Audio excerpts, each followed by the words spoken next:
The following program is rated GE. It is suitable for general family viewing.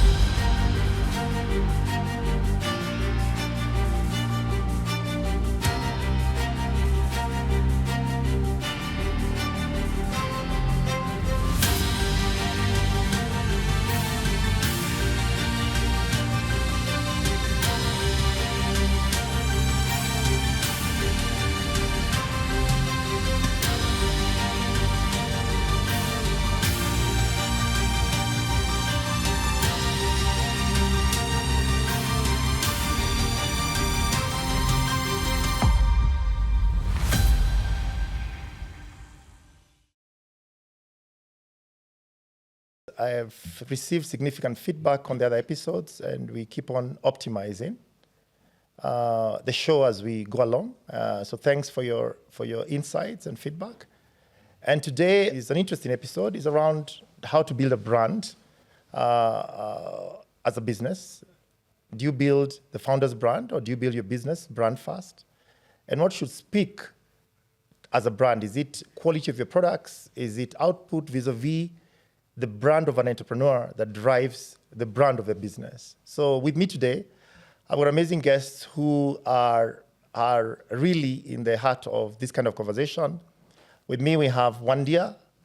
Wandia is one of the people I'm sure all of you guys know in the fashion industry. I'll get her to introduce herself shortly.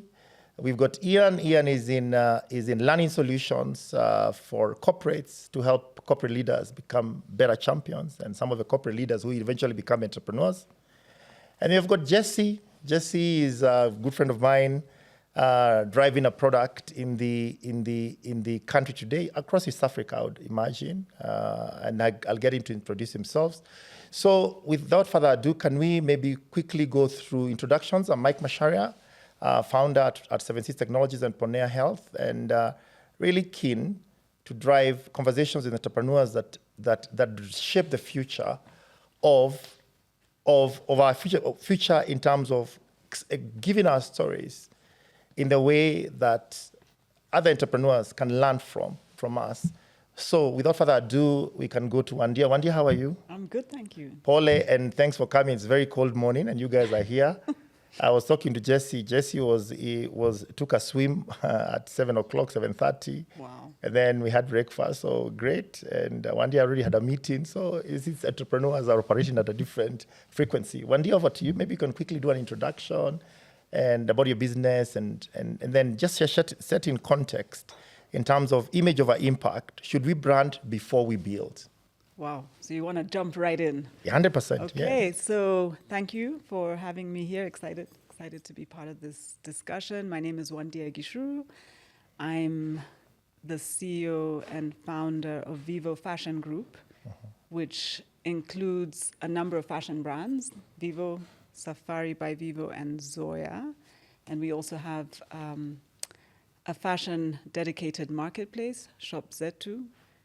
And yeah, if I had to sort of say where I stand on that, as far as I'm concerned, I think that the business should be bigger than the entrepreneur in terms of the brand. It doesn't hurt necessarily to have a personal brand that, if that can help the business. But I would hope that most of us are building brands that can live beyond our personal lifetimes and even our personal reputations. I think businesses should be bigger.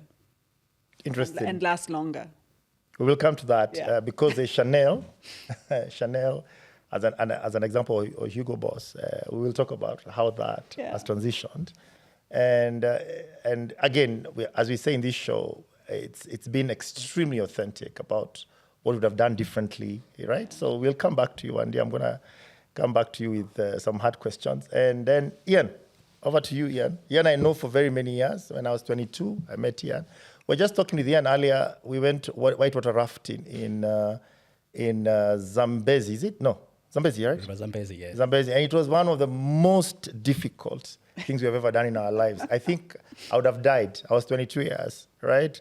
We had gone there in the Vic Falls, right? We went rafting, no practice, no nothing.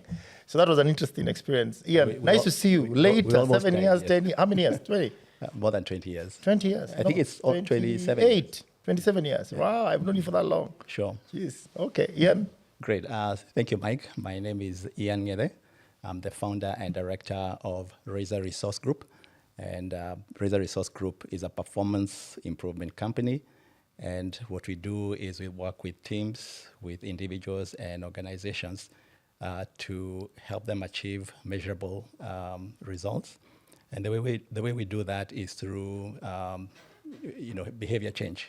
So our training, excuse me, helps them to change behavior in a way that allows them to drive the kind of results that are required in the organization. And so we work in 3 different areas in terms of the solutions. One of it is personal and interpersonal skills, so anything to do with project management, meeting management, and presentation skills. And then we have an area in leadership and culture, so anything to do with trust, change, performance management, engagement, and things like those is a bucket that we work at.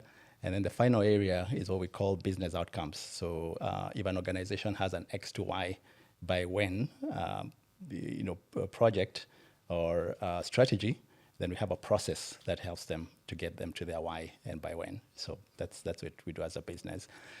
In terms of my thought about whether we should be branding, before we build, I think any business that can have the visibility and it also has a solid back office in terms of operation, I think that would be a great intersection of 2 very important things: branding and substantive operation going on. In my case, with the limited resources that I had starting the business, I felt that I needed to focus on the substance before the visibility. And I remember when I look at my story, before we started the business, I had the opportunity to work with some big corporate multinationals. And I worked for the Gillette company, I worked for GSK, I worked for HP, and I worked for a company called Reckitt Benckiser. And one of the things that struck me about my bosses was the level of humility that they had in almost each of the companies that I worked with. And I remember in one of the businesses, we had a really huge marketing and PR budget.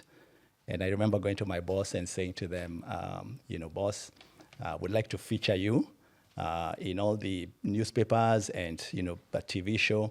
This obviously came from the PR company, And I said, we want to feature you and show how well you've done for the business. And he looked at me straight in the eye. And he said, Ian, it's not about me. It's about our brands. So if we can put the money into our brands and make sure that they are known, but also that they're delivering the promise, that's the most important thing for me. And so that was a seminal moment for me. And it taught me a lot in terms of, brand over visibility. And so that's just one lesson I learned in the corporate world. I think the other lesson that the other side where I learned a lesson was being a student of Jim Collins. So, Jim Collins wrote a book, Good to Great. And in that book, Good to Great, one of the things he did was a research of 1,435 companies. And he was trying to figure out, what separates the good companies and the great companies. And, after 4 years, he came up with a conclusion. First of all, he managed to isolate 11 companies that he called great. And great to him was defined by the fact that they were turning over, 6.9 times better results or returns in the stock exchange than the peer companies.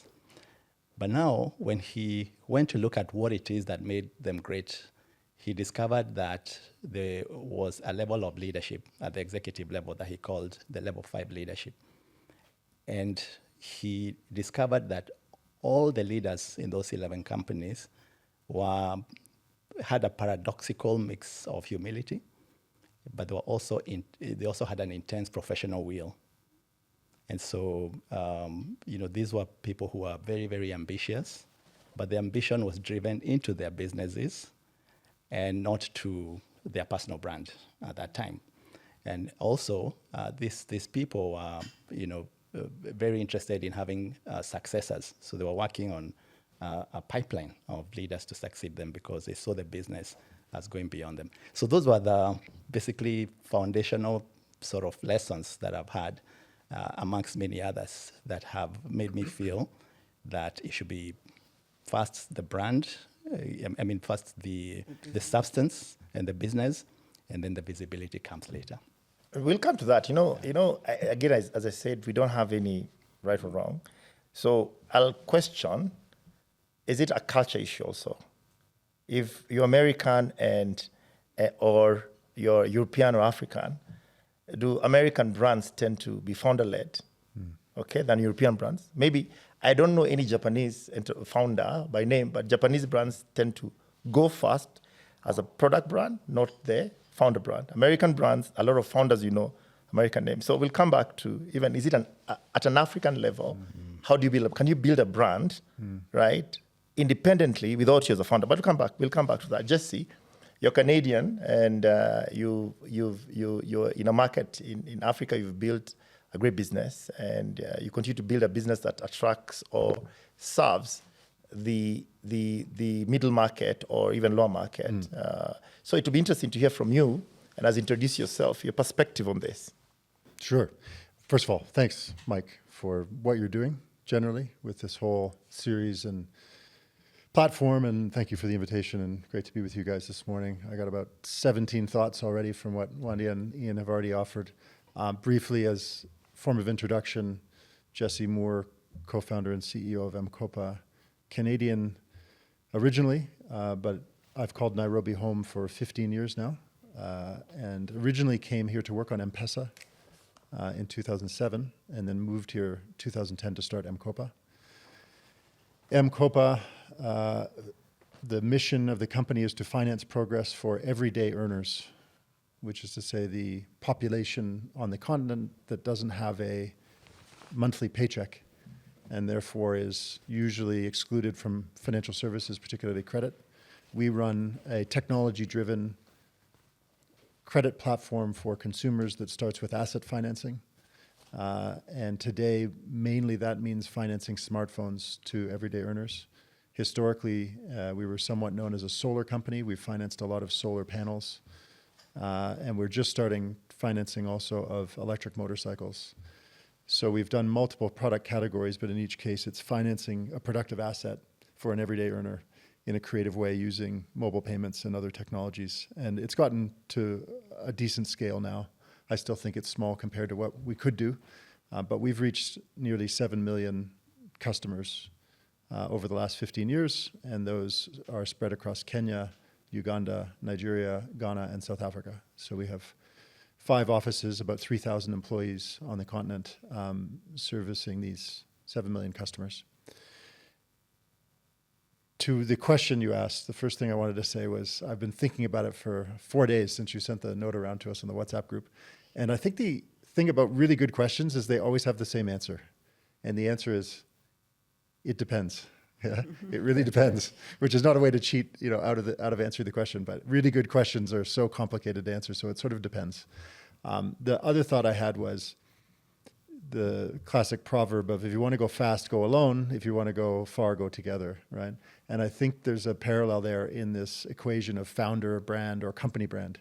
And Wandia, you sort of already alluded to this. If you want to build a long-term brand, long-term company, you're sort of in that category of going together, right?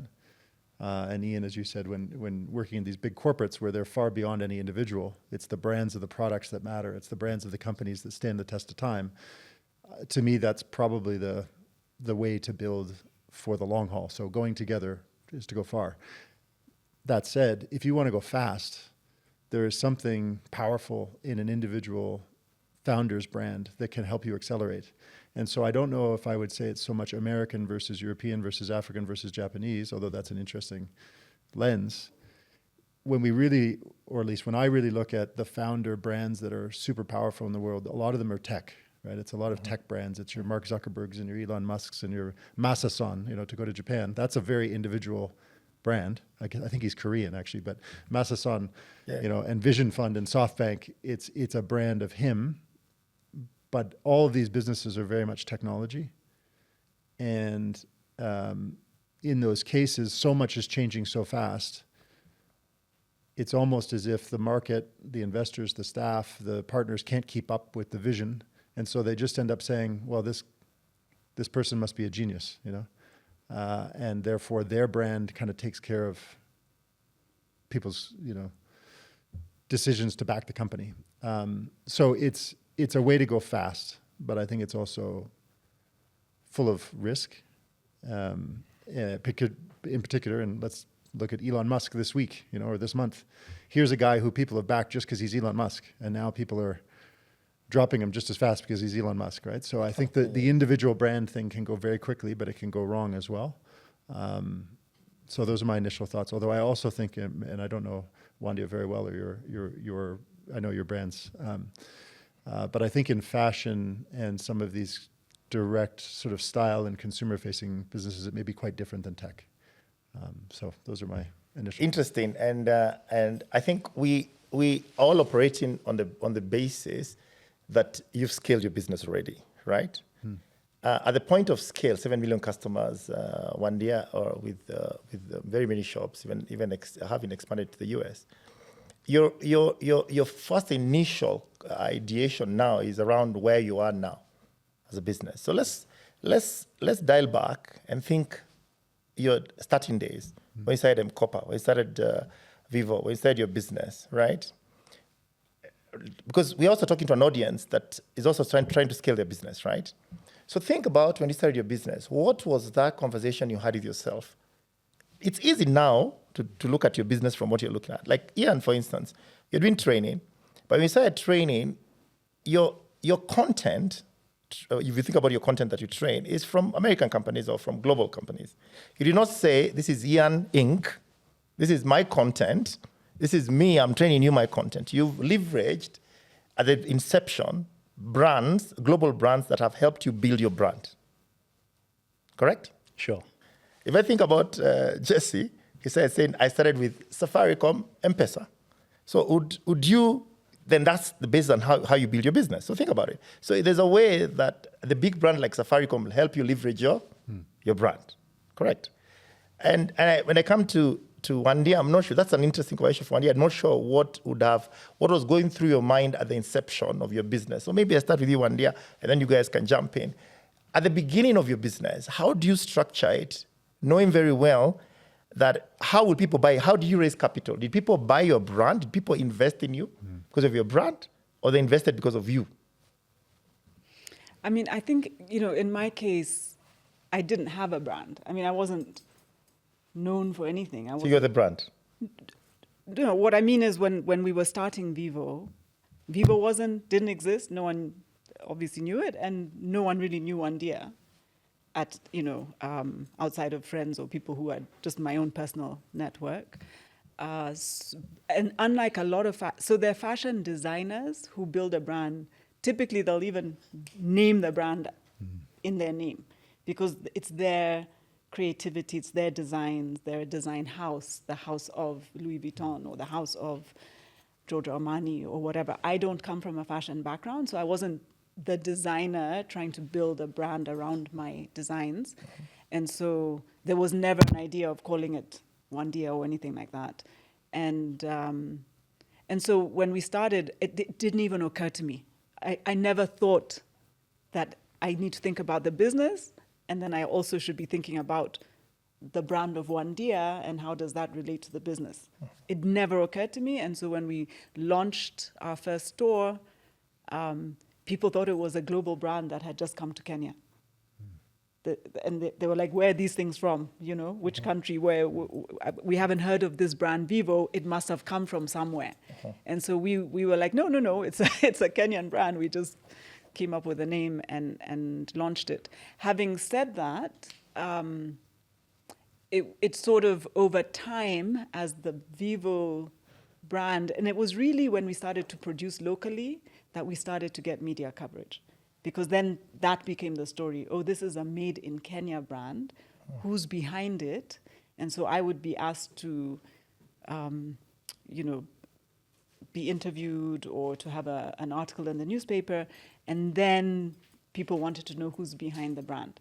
And it was only 5-6 years into it when I was invited to be part of a show on television, Lion's Den, that I would say the Wandia brand started to then become a little better known.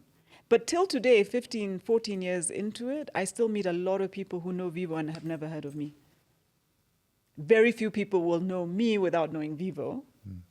Yeah, but as in people, when it's not that the Wandia name is out there. The reason it's out there is because it's associated with Vivo.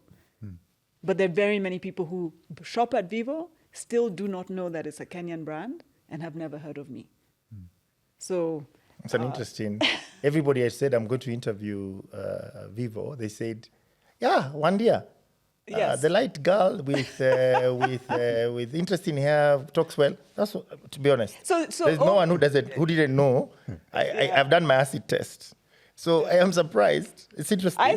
Occasionally I'll still meet people and they're like, oh, they've heard of Vivo and they're like, oh, you're the person behind Vivo. And especially men who don't shop typically at Vivo, or younger people. So they'll be like, yeah, I see my mother carrying those orange bags with the name Vivo on it. And when we're in the mall, she wants to go into that store, but they don't necessarily know much about who's behind the brand. So as we move ahead, so are you telling me that you, as you said, if you originally are in the design space, you'd build a brand, then in some cases people would name the brand under their banner, great. But your business must have scaled through raising capital, the usual growth patterns of a business. Yes, but it was purely on the product. So first of all, the initial investment was our savings. So we didn't raise from anybody for a few years. And by that point, by the time we were looking to raise, it was from primarily friends and family, and on the back of having demonstrated that it's an economically viable business and they could see the numbers. So we didn't go out to market. And even now, when I speak to investors, they're not that interested in the brand of Wandia. They just want to see, is this a good business? Is it solid? What's your plan? What's your strategy? What's the opportunity? Have you demonstrated that you know how to capture it? I mean, it's not about, I think it's very different. I think these days, and the difference between perhaps 10, 15, even 20 years ago is now with things like social media, there are many people who have an incredible personal brand.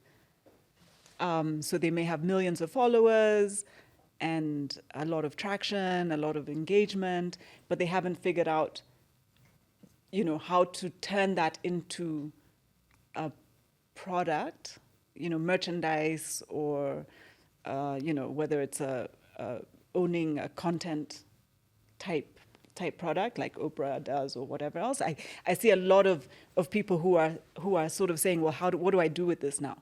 So other than getting paid by corporates to do advertising or marketing for them, what is it that they can own? And so I've worked with a number of people who have wanted to turn that brand into a fashion brand.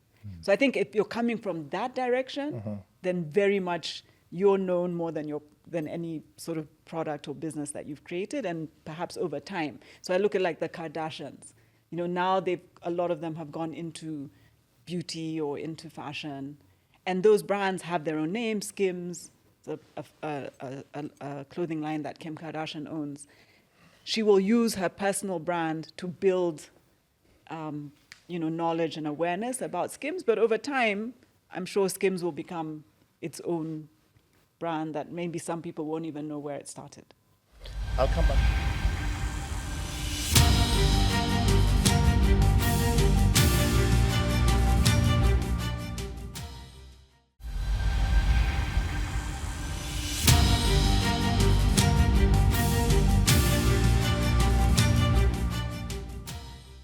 if tomorrow your company listed, you're in the stock market, and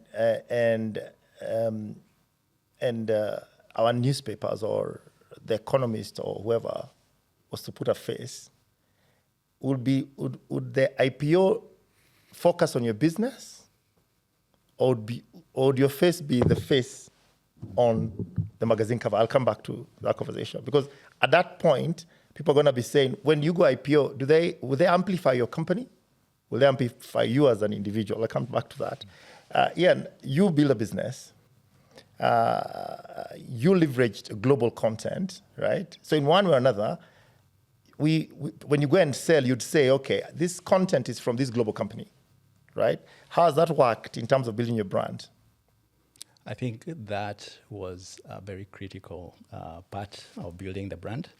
When I started the business, I think the critical question was, should we develop the content locally, or should we reach out to global IP?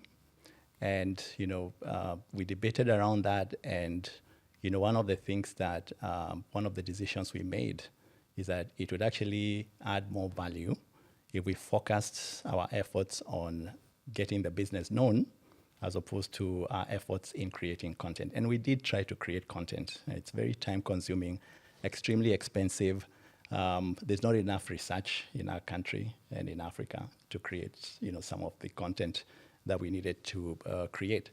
And so when we look at the main driver of, why our business grew, I would say it was a little bit away from me as a founder. And the reason for that is, I remember when I founded the company and had been in corporate for many years, and I was living as a marketing director of one of the big companies. And when I made the knocks to the CEOs of now the companies that we wanted to sell to them, they would welcome me to their offices, but I could tell that they were not willing to buy. And why were they not willing to buy? It's because this guy, we've known him as, this brand manager, product manager, marketing director. And that's where he's built his career all his life. Now he's coming to tell me that he'll change around my company and, help us move X to Y through leadership and performance, solutions. Will he actually manage to do it? And so in the initial, I would say 5 years, the people that I knew very well, the people that I could leverage my contacts, did not buy from me. They did not buy from us. Because they needed to sort of make sure that I had gotten it right before they put their necks on the line. Because if you're the CEO of Bank X, you don't want to put in your X amount of millions to this guy who's just gotten into the business. So we leveraged more on being a global brand. Having global content, but also we named our company, we looked for a coined name. So Razor actually means raising performance. So, so we're raising. And it was intentional to have that name so that, if we went to Rwanda or Uganda or in Kenya, there wasn't too much debate about who the founder is, or who the owner is, or who, and actually we pivoted into those markets about 2 or 3 years after we started. And there's no way I could have driven my founder brand in 4 markets at the same time. And so I think coming back to your point, we leveraged more on our systems, our processes, our content, and our people, more than we did on the founder. Now the founder thing started working, like I said, much, much later when people realized that we have a really good product. We would go into a company, like Jesse's company. Jesse doesn't know me. They realized over breakfast, you guys, you do a lot of work for him. Exactly, I do a lot of work. But you don't know each other. No, I found that fascinating. No, I wasn't confused that this was a marketing guy trying to pitch me training, so it was easy. Yes, It was just a good product. Exactly, and someone went and sold into that into M-KOPA. It's not me who sold it. But there's something you've said. You said that when you started, there are guys who are not willing to give you an opportunity because you're not proven. So you leverage global content, that was branded, that's how they give you projects. That's a very important tipping point that you need to agree that you need to be branded with a global brand for them to give you business. So I'm not in a disagreement with you on that. I think here what my point of contention is your personal brand. So there are two things here. There's your business brand and your personal brand. So the business brand, for sure, we enjoyed the leverage of a global branded content to be able to drive our business forward. But in terms of my personal brand and visibility, initially it wasn't working because when I went to, like I said, to Jesse, and Jesse knew me for another career, he wasn't willing to invest yet until I got proven. So what I'm saying is that for me, the main driver of our success in the initial years was more around the business, the substance of the business in terms of the content, in terms of the operation, the process, and making sure that we're delivering to the client promise. Now, if I get the opportunity to be extremely visible, I'm sure that everybody who comes into our business will actually get their promise, the promise we have delivered. And I wouldn't have a problem with that. What I would have a problem with is having an amazing personal brand, and when people come in, we're actually not delivering to the promise. Fair enough. We'll come to that in terms of a branded. But then there's a conversation we had over breakfast that came up, and you said, and you talked about Stephen Covey. Stephen Covey is an individual who has built an individual brand. That individual brand has created a company brand that you train on. And in the conversation, we also said, Jesse said, I like Steve Covey. It's one of my favorite, whatever. But Steve Covey is an individual who has built a brand. Other people are using his brand as an individual globally. Is that correct? So let me tell you a quick story about Stephen R. Covey. Okay. So great leadership guru, amazing in terms of his insights. And he believed that life is made up of principles, and that if you lived life through principles, then you never go wrong. And so he was a big thought leader of the mantra of that we needed to start from the inside before we went to the outside. And one of the research he did was he found that 50 years before our time, people were more grounded in terms of the inside out way of doing things. So their values, their character, their ethos were much, much stronger in the older days than it is today. And so when someone, if you remember in those Western movies, when someone says, I've given you my word, he gave you his word. You didn't need to sign a contract. But today there's too much focus on the personality. How do I look? What do I own? Where do I stay? So that's a big thing that's coming. But back to Stephen Covey and his business, he actually was drowning after trying to go out into the world as his own personal brand, because he was very, very passionate about leadership. And he would go to tens and tens of countries, including Kenya, to come and speak about the 7 habits. But guess what happened? His company almost collapsed. And he was speaking to us, and he taught us that mission without a margin is not mission. Without? A margin. Mission must have a margin. So Profit, a profit, basically. Mission must be able to fund itself. Mission must be able to produce money and value for it to be successful. But he forgot about that. He got carried away by the mission. And so for him to turn around the company, he needed to step down and sell it to Franklin Quest. And that's why the company is now called Franklin Covey. And when he sold it, the merger brought in professional CEOs and finance leaders and all those kind of guys. And that's how the company became a big global brand, quoted in the New York Stock Exchange.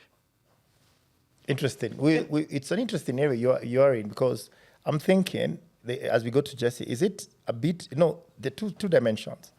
There's business to business, if you're selling to a business, and there's business to consumer. Wandia sells to consumers, Jesse sells to consumers.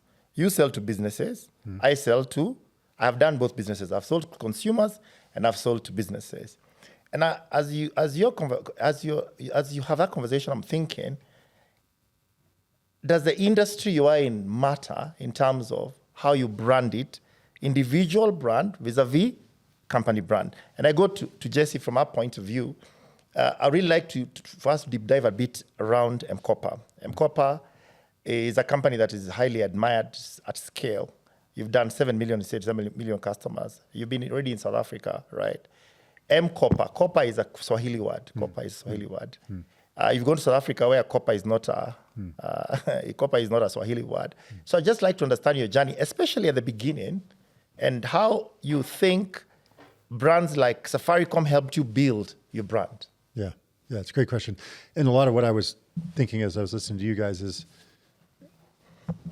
the question of brand building, to me, can fall across 4 different stakeholder groups, okay?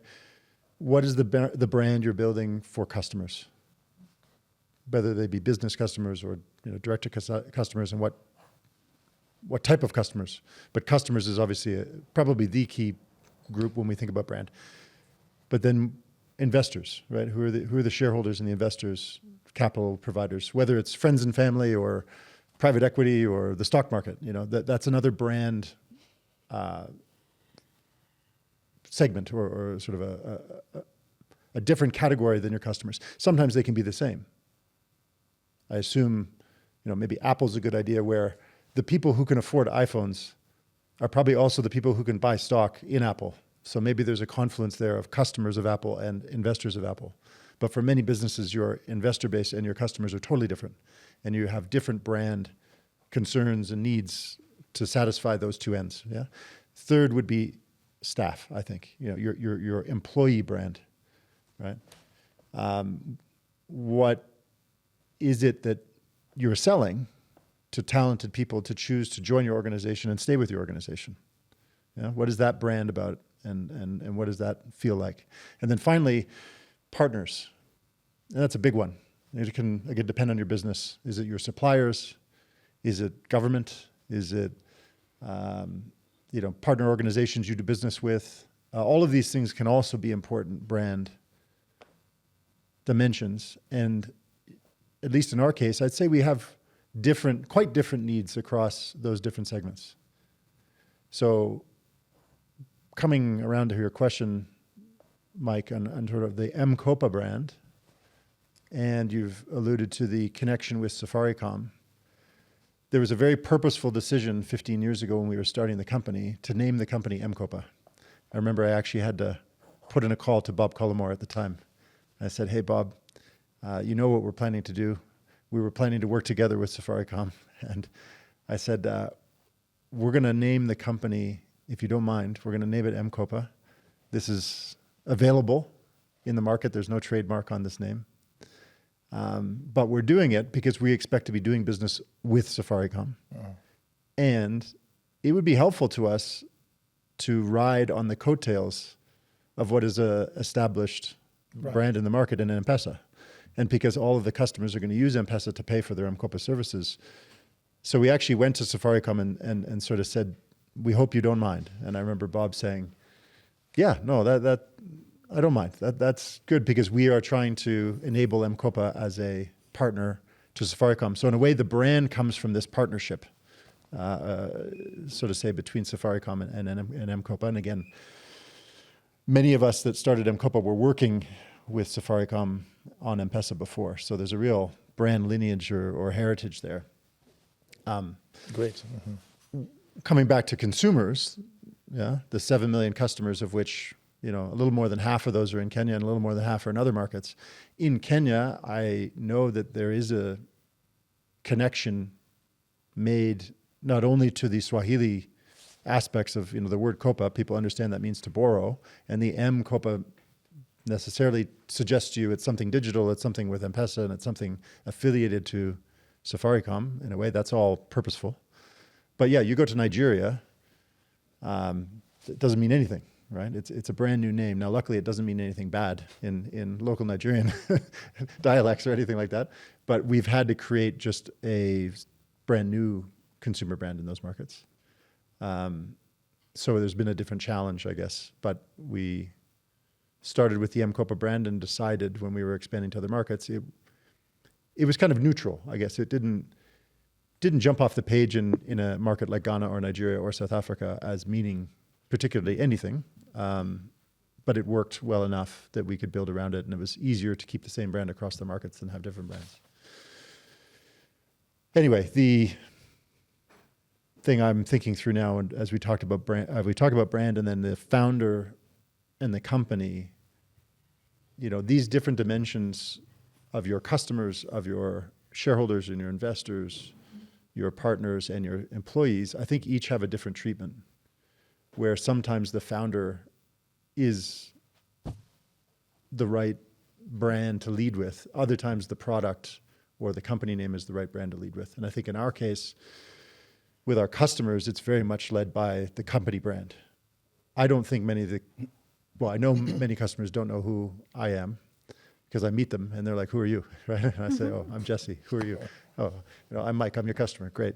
So many of our customers would not know much about the founder of M-KOPA, which is just fine. And I don't think they need to. There's not much to gain from them knowing that. What's important is they know the product is good, the brand is quality. It's about trust, right? I think we've established very strong trust with our customers, and that is classic consumer brand building work. When it comes to our employees, however, I think and maybe this is also because there's another dimension we can tease out. There's the founder and there's the CEO, right? And I think all three of us are both. Uh-huh. But sometimes those become different things over time. So the founder brand towards the staff is one dimension, and then the CEO brand towards the staff is another dimension. And I think we can always say that the CEO of a company has to have a strong personal brand, maybe not their personal life, but the individual who's the CEO of any company is going to be a big positive or negative for the employees, right? This is our leader. This is the person we follow. This is the person we're looking to for direction. So the CEO's brand in the workplace, I don't know, it feels to me like it's essential. When that CEO is also the founder, then you have two brands that are concurrent. It's like, hey, Jesse, you're the CEO today. You're making this decision on what. How do I feel of you as the leader of the day-to-day business? Overlaid with the fact that, hey, you're one of the guys who started this, and you know all the history, and you made some decisions early on, and there's a bit more of a mythical side of like the founders and what happened and how the business got to this point. And when you're founder and CEO, you have to juggle both of those brands or both of those bits of identity, in the same day. Oh, wow, it's an interesting. I think it's interesting. I just thought about it, because as a founder or a CEO, talent will also be attracted to you because of your individual brand, especially senior management talent. And it got me thinking that there are multiple dimensions to this brand conversation. One, you can tag along a bigger brand, which then helps you grow. So you really align to a bigger brand, as you said. The second thing, you can create a movement where a brand could be built around a community where you become a movement. And now what happens? The movement is driving your brand, correct?